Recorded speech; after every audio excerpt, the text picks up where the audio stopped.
Everyone, वंदना आप सभी का मोस्ट वेलकम करती हूँ आपके अपने ही चैनल वंदना स्टडी क्लासेस में। हम लेकर आए हैं क्लास 12 का व्यवसायिक अध्ययन का पूरा पेपर सॉल्यूशन। तो सीजी बोर्ड का आपका ओपन बुक स्कूल जो आपके एग्जाम हो रहे हैं व्यवसायिक अध्ययन का पूरा टोटली 1 से लेकर के आपका 24 तक के सारे क्वेश्चन के सॉल्यूशन आपको इस वीडियो में मिलने वाले हैं। तो आपको इस वीडियो के बाद दूसरा वीडियो नहीं देखना पड़ेगा, क्योंकि आपको पूरे के पूरे क्वेश्चन का सोल्यूशन इस वीडियो में मिलने वाला है। तो 24 तक के सारे क्वेश्चन का सोल्यूशन आपको मिल जाएगा। तो वीडियो को लास्ट तक देखिएगा। अगर ये वीडियो आपके लिए थोड़ा सा भी यूजफुल रहा है तो वीडियो को लाइक कर दीजिएगा, चैनल को सब्सक्राइब कर लीजिएगा और अपने दोस्तों को ज़्यादा से ज़्यादा शेयर कर दीजिएगा। ठीक, चलिए अब देख लेते हैं पूरा का पूरा सॉल्यूशन। आपको नोट आउट कैसे करना है पूरा लिखते जाइए। तो चलिए, अगर ये वीडियो का पीडीएफ आपको चाहिए या इस पीडीएफ की पीडीएफ चाहिए तो आप हमारा टेलीग्राम ग्रुप ज्वाइन कर सकते हैं। वंदना स्टडी क्लासेस के नाम से हमारा टेलीग्राम ग्रुप है, उसको ज़रूर ज्वाइन कर लें, क्योंकि वहाँ पर आपको सभी सॉल्यूशन की पीडीएफ मिल जाएंगी। चलिए स्टार्ट करते हैं। प्रश्न क्रमांक 1 से। प्रश्न क्रमांक 1 में आ का पहले का आंसर हो जाएगा लाभ, इसके बाद दूसरे का हो जाएगा 50, इसके बाद तीसरे का हो जाएगा मानवीय घटक, चौथे का हो जाएगा भावी कर्मचारी की, पांचवें का हो जाएगा नियोजन और छठवें का आंसर हो जाएगा ऋण पत्र। और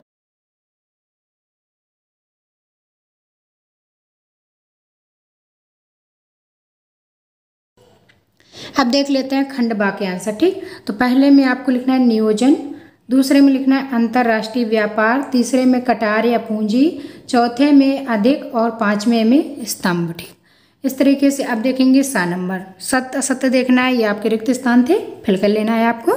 चलिए अब देख लेते हैं सत्य असत्य। तो पहला आपका सत्य है, दूसरा असत्य है, तीसरा सत्य है, चौथा आपका सत्य है, पांचवा असत्य है, छठवां आपका सत्य है, सातवां आपका असत्य है। तो इस तरीके से सत्य सत्य भी आपको लिख लेना है। चलिए क्वेश्चन नंबर 2 देखते हैं। क्वेश्चन नंबर 2 का आंसर आपको लिखना है उस क्रिया को आर्थिक क्रिया कहते हैं जिसका संबंध मानवीय आवश्यकताओं को संतुष्ट करने के लिए सीमित साधनों के उपयोग से होता है। तो आर्थिक क्रिया क्या होती है ये आपको लिखना था। ठीक, तो आर्थिक क्रिया क्या होती है जिसका संबंध मानवीय आवश्यकताओं को संतुष्ट करने के लिए सीमित साधनों का उपयोग होता है, वो आपकी आर्थिक क्रियाएं कहलाती हैं। चलिए अब देख लेते हैं क्वेश्चन नंबर 3। क्वेश्चन नंबर 3 का आंसर आपको लिखना है व्यवसाय एक आर्थिक गतिविधि है जो मानव इच्छाओं को संतुष्ट करने के लिए माल और सेवाओं के निरंतर और विनिमय उत्पादन और वितरण से संबंधित है। व्यवसाय एक संगठन या आर्थिक व्यवस्था है जहां वस्तुओं और सेवाओं को एक दूसरे के लिए या पैसे के लिए अदला बदली किया जाता है। ठीक, तो आपको तीसरे का आंसर लिख लेना है। इसके बाद क्वेश्चन नंबर 4 देखेंगे। क्वेश्चन नंबर 4 का आंसर स्वामी अर्थात एकल स्वामित्व का अभिप्राय व्यावसायिक संगठनों के उस प्रारूप से है जिसका स्वामी एक अकेला व्यक्ति होता है, वही इसका प्रबंध करता है तथा संपूर्ण लाभ हानि प्राप्त करता है। एकाकी स्वामित्व व्यवसाय की सारी संपत्ति साधनों पर अकेला स्वामी होता है। तो आपको स्वामित्व का बारे में लिखना है, तो पूरा आपको लिख देना है। ठीक, चलिए क्वेश्चन नंबर 5 आपको लिखना है शेयर बाजार की विशेषताएं बतानी है। शेयर बाजार क्या होता है, इसकी विशेषताएं क्या होती हैं, ये आपको नोट आउट कर लेना है अच्छे से। इसी तरीके से हमने सारे सब्जेक्ट के सॉल्यूशन डाल दिए, अगर आपने नहीं देखे हैं तो ज़रूर देख लीजिएगा। सारे सब्जेक्ट के 1 से लेकर के टोटली जितने भी क्वेश्चन है पूरे सॉल्यूशन आपको हमारे चैनल पर मिल जाएंगे। तो अगर आपने अभी तक ये वीडियो लाइक नहीं किया तो लाइक कर लें, ज़्यादा से ज़्यादा अपने दोस्तों को शेयर कर दें ताकि उनको भी सॉल्यूशन मिल पाए। चलिए अब देख लेते हैं शेयर बाजार की विशेषताएं। पहला पॉइंट लिखेंगे यह एक संगठित बाजार है। दूसरा पॉइंट लिखेंगे यह एक ऐसा स्थान है जहां विद्यमान स्वीकृत प्रतिभूतियों का सुगमता पूर्वक क्रय विक्रय किया जाता है। नेक्स्ट पॉइंट लिखेंगे शेयर बाजार में सौदा उसके सदस्यों अथवा उनके अधिकृत एजेंटों के मध्य होता है। नेक्स्ट लिखेंगे सभी लेन देन शेयर बाजार के नियम व उप नियमों द्वारा नियमित किए जाते हैं। नेक्स्ट लिखेंगे शेयर बाजार प्रतिदिन के प्रतिभूतियों के मूल और सौदे की मात्रा के संबंध में आम जनता को पूर्ण सूचना प्रदान करता है। इसके बाद क्वेश्चन नंबर 6 का आंसर देखेंगे जिला उद्योग केंद्र एक संगठन की तर्ज पर कार्य करता है। इसका मुख्यालय जिला स्तर, मंडल स्तर, राज्य स्तर और केंद्रीय स्तर पर हर जिले में एक जिला उद्योग केंद्र होता है। इस केंद्र का नाम जिला उद्योग कार्यालय होता है। ठीक, तो जिला उद्योग कार्यालय किसे कहते हैं पूरा आपको लिख लेना है कहाँ होता है। चलिए अब देख लेते हैं क्वेश्चन नंबर 7 का आंसर। क्वेश्चन नंबर 7 का आंसर आपको लिखना है नियोजन प्रबंध का प्रथम कार्य और नियंत्रण प्रबंध का अंतिम कार्य होता है। इसके बाद नेक्स्ट क्वेश्चन है 8 नंबर का प्रशस्ति पत्र प्रदान करना। ठीक, 9वें नंबर क्वेश्चन देखेंगे। 9वें नंबर में आपको आंसर लिखना है वित्त को। ठीक, इसके बाद 10 नंबर क्वेश्चन, स्थायी पूंजी से आशय उस संपत्ति से है जो कि व्यापार में विक्रय के उद्देश्य नहीं लगाई जाती और न ही उसे व्यापार के कार्यकलापों को बदलते हुए भेजा जा सकता है। दूसरे शब्द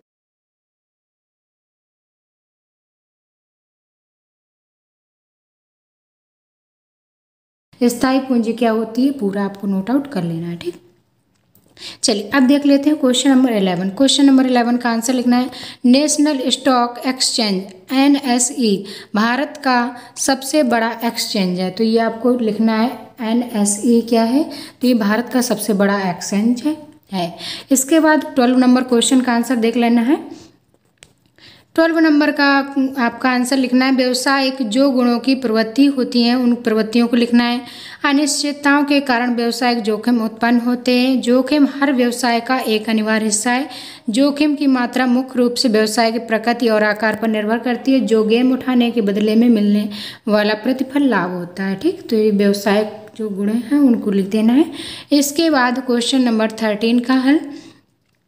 13 का आंसर लिखेंगे हर साल 15 मार्च को विश्व उपभोक्ता अधिकार दिवस मनाया जाता है। कब मनाया जाता है? 15 मार्च को विश्व उपभोक्ता अधिकार दिवस मनाया जाता है, आपको लिख लेना है। इसके बाद देखें क्वेश्चन नंबर 14, आर्थिक क्रियाओं के अंतर्गत पैसे कमाने व्यवसाय करने से संबंधित सभी प्रयास शामिल है। प्राथमिक द्वितीयक तृतीयक क्षेत्रों के अंतर्गत आने वाली सभी क्रियाओं को आर्थिक क्रियाएं कहते हैं। उदाहरण के लिए पशुपालक पशुपालन करता है, किसान खेती कार्य करता है और व्यापारी व्यापार का कार्य करता है। ठीक, चलिए अब देख लेते हैं क्वेश्चन नंबर 15। क्वेश्चन नंबर 15 व्यवसायिक संगठन के विभिन्न स्वरूपों के नाम लिखिए। व्यवसायिक संगठन के विभिन्न स्वरूपों के नाम लिखना है। अगर आपने अभी तक वीडियो लाइक नहीं किया तो जल्दी से जल्दी लाइक कर दीजिएगा, ज़्यादा से ज़्यादा अपने दोस्तों को भी शेयर कर दीजिएगा ताकि उनको भी सॉल्यूशन मिल पाए। तो पूरे सॉल्यूशन आपकी करेक्ट एकदम आंसर है, तो आपको पूरे नोट आउट कर लेना है। ठीक, इसमें लिखेंगे एकाकी व्यापार, साझेदारी व्यापार, संयुक्त हिंदू परिवार व्यवसाय, संयुक्त स्कंद प्रामंडल, सहकारी समिति, संयोजन, सार्वजनिक उपक्रम। ठीक, इसके बाद देखें क्वेश्चन नंबर 16। क्वेश्चन नंबर 16 में लिखना है प्रेरणाएं 2 प्रकार की होती हैं। प्रेरणाएं कितने प्रकार की होती हैं? ये 2 प्रकार की होती हैं, मौद्रिक प्रेरणाएं तथा अमौद्रिक प्रेरणाएं, धनात्मक तथा ऋणात्मक प्रेरणाएं। ठीक, ये आपको लिख लेना है। तो मौद्रिक और नकारात्मक क्या होती हैं, धनात्मक क्या होती हैं, इनके बारे में थोड़ा थोड़ा लिख देना है आपको। मौद्रिक प्रेरणाएं क्या होती हैं? इन्हें वित्तीय प्रेरणाएं भी कहते हैं। इनका मूल्यांकन मुद्रा के रूप में किया जाता है, जैसे वेतन, मजदूरी, बोनस, कमीशन, शुल्क, चिकित्सा सुविधा तथा वित्तीय आपका अनुलाभ के रूप में। अमौद्रिक प्रेरणाएं होती हैं, इन्हें अवित्तीय प्रेरणाएं भी कहा जाता है। इनका मूल्यांकन मुद्रा के रूप में नहीं किया जा सकता। नौकरी की सुरक्षा, कैरियर में उन्नति के अवसर, ठीक है, ये आपके अमौद्रिक में आते हैं। धनात्मक प्रेरणाएं क्या होती है? इससे कर्मचारियों के कार्य की प्रशंसा की जाती है, उन्हें पुरस्कृत किया जाता है, जिससे उनका मनोबल बढ़ जाता है। ठीक है, इसके बाद देखेंगे ऋणात्मक प्रेरणाएं क्या होती है। इसमें कर्मचारियों कार्य में की गई त्रुटियों को बताया जाता है, उन्हें दंडित किया जाता है, जिससे उनके मनोबल में गिरावट आती है। ठीक, चलिए अब देख लेते हैं क्वेश्चन नंबर 17। क्वेश्चन नंबर 17 का आंसर आपको लिखना है लागत नियंत्रण या लागत प्रबंधन के रूप में भी जाना जाता है। लागत नियंत्रण एक शब्द है जिसका उपयोग सामूहिक रूप से विभिन्न नीतियों और दृष्टिकोणों का वर्णन करने के लिए किया जाता है, जो दक्षता के उच्चतम स्तर के साथ खर्चों का प्रबंधन करना संभव बताते हैं। ये पूरा इस तरह से आपको नोट आउट कर लेना है। ठीक,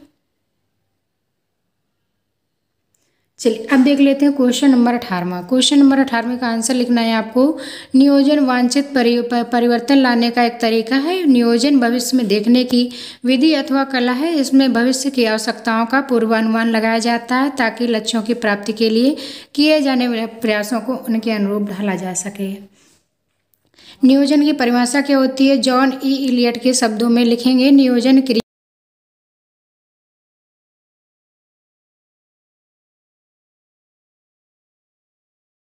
साधन है जिसे किसी निश्चित लक्ष्य के संदर्भ में प्रयोग किया जाता है। हर्ट के अनुसार नियोजन कार्यों की श्रृंखला का अग्रिम निर्धारण है जिसके द्वारा निश्चित परिणाम प्राप्त किए जा सकते हैं। ठीक, चलिए अब देख लेते हैं क्वेश्चन नंबर 19। क्वेश्चन नंबर 19 का आंसर लिखना है विपणन प्रबंधन के उद्देश्य क्या है। विपणन प्रबंधन के आपको उद्देश्य बताना है।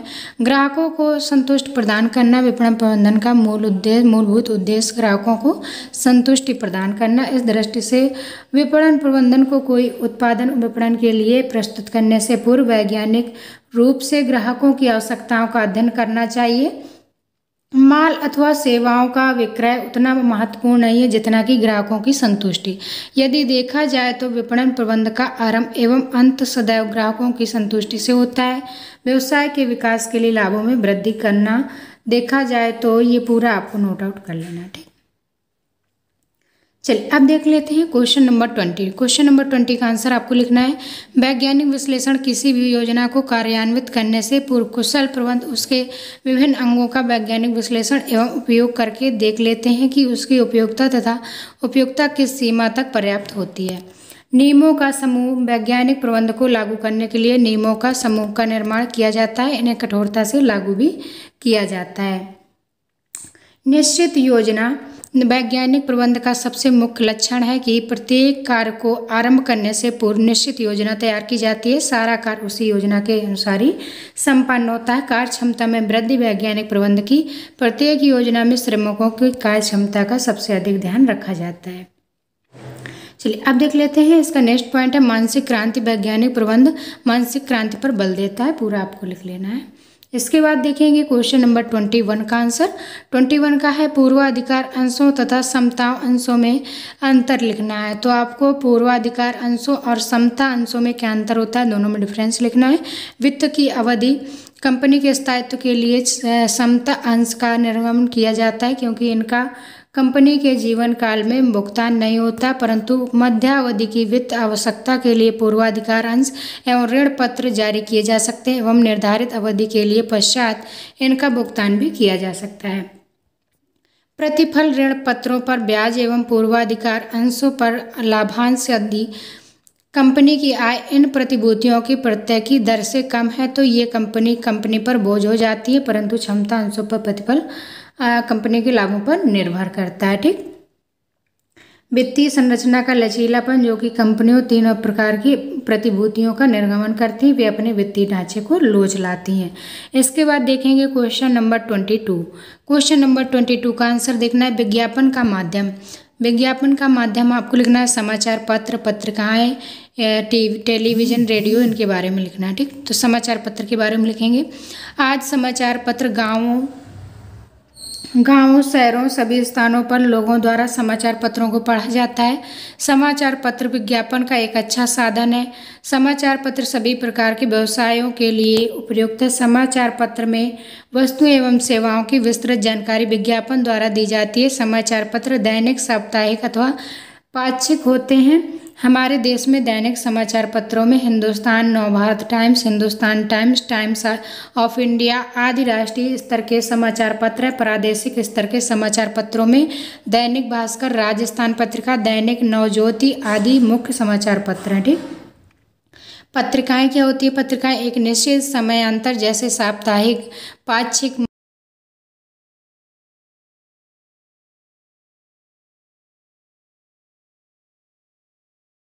आदि होते हैं, अर्थात रुचि व सामग्री के अनुसार यह पत्रिकाएं साहित्यिक, धार्मिक, वैज्ञानिक, राजनीतिक, आर्थिक तथा वाणिज्यिक होती। इन्हें अपनी रुचि अनुसार सभी वर्गों के बच्चों, युवा एवं वृद्ध अपने मनोरंजन के लिए पढ़ते हैं। इन पत्रिकाओं में जो विज्ञापन दिए जाते हैं उन्हें पत्रिका विज्ञापन कहते हैं। अब लिखेंगे रेडियो। विज्ञापन का यह साधन काफ़ी पुराना, प्रतिष्ठित व लोकप्रिय है। अधिकांश घरों में रेडियो पाए जाते हैं। रेडियो देश विदेश के समाचार, संगीत एवं अन्य कार्यक्रम जनता के सम्मुख दिन रात प्रस्तुत किए जाते हैं। वीडियो द्वारा संगीत, नाटक, समाचार, चुटकुले आदि के कार्यक्रमों के पहले, बाद में तथा बीच में विज्ञापन प्रसारित किए जाते हैं। अब देश के विविध भारती के लगभग 60 केंद्रों से विज्ञापन प्रसारित किए जाते हैं। इस माध्यम द्वारा दिए जाने वाला संदेश काफ़ी रोचक, संगीत कथाओं के अनुरूप होना चाहिए। यह ग्रामीण व शहरी दोनों के लिए उपयुक्त होता है। टेलीविज़न क्या होता है, टेलीविज़न आप लोग जानते होंगे। आधुनिक समय में टीवी विश्व में विज्ञापन का एक माध्यम बन चुका है। हमारे देश में टीवी विज्ञापन का श्री गणेश 1976 में हुआ था। कब हुआ था? 1976 में। टीवी एक ऐसा यंत्र है जो शब्दों व चित्रों को एक साथ दर्शन के सामने प्रस्तुत करता है। ठीक, तो ये आपको टीवी के बारे में पूरा लिख देना है। अगर आपने अभी तक वीडियो को लाइक नहीं किया तो जल्दी से जल्दी लाइक कर दीजिए, ज़्यादा से ज़्यादा अगर न्यू है तो सब्सक्राइब कर लीजिएगा, ज़्यादा से ज़्यादा अपने दोस्तों को भी शेयर कर दीजिएगा। साथ में बेल आइकन का बटन जरूर दबा लीजिएगा, ऑल पर क्लिक कर लीजिएगा, ताकि नेक्स्ट वीडियो जब भी हम डालें तो नोटिफिकेशन भी उसका मिल जाए। सारे आपको सब्जेक्ट के पूरे सॉल्यूशन आपको हमारे चैनल पर मिल जाएंगे। ठीक, तो सिनेमा देख लेते हैं क्या होता है। सिनेमा मनोरंजन का सर्वाधिक सस्ता एवं लोकप्रिय साधन है। सिनेमा में 86 विज्ञापन के लिए स्लाइडों का प्रयोग किया जाता है। ये स्लाइडें फिल्म प्रारंभ होने से पहले या मध्यांतर या फिर अंत में दिखाई जाती हैं। इन विज्ञापनों का अनेक व्यक्ति एक साथ देखते हैं और प्रभावित होते हैं। इस माध्यम का प्रयोग करके विज्ञापन को स्मरणकारी बनाया जा सकता है। इसके बाद देखेंगे 23 का आंसर।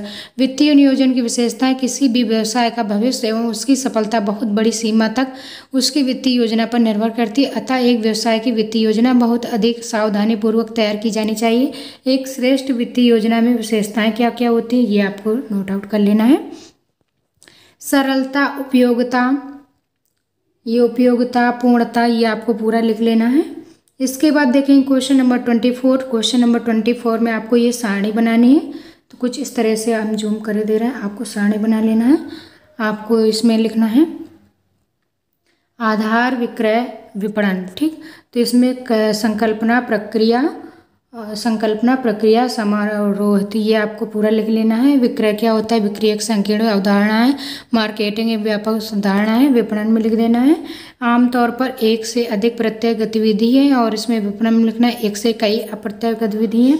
समारोह में लिखना है ग्राहक की मांग को कंपनी के लिए यानी उत्पादन को बेचना, और इसका विपणन में लिखेंगे लक्ष्य बाजार को सुनने और समायोजित करने और भविष्य की ज़रूरतों को पूरा करने निर्धारित करने के लिए किया जाता है। ये इस तरीके से पूरा चार्ट आपको बना लेना है। ठीक, 24 का। तो ये था आपका व्यवसायिक अध्ययन का पूरा सॉल्यूशन। अगर दोस्तों ये वीडियो आपके लिए थोड़ा सा भी यूजफुल रहा, वीडियो को लाइक ज़रूर करें, चैनल को सब्सक्राइब कर ले, अपने दोस्तों को ज़्यादा से ज़्यादा शेयर कर दें। चलिए मिलेंगे नेक्स्ट वीडियो में, तब तक के लिए bye bye. Thanks for watching.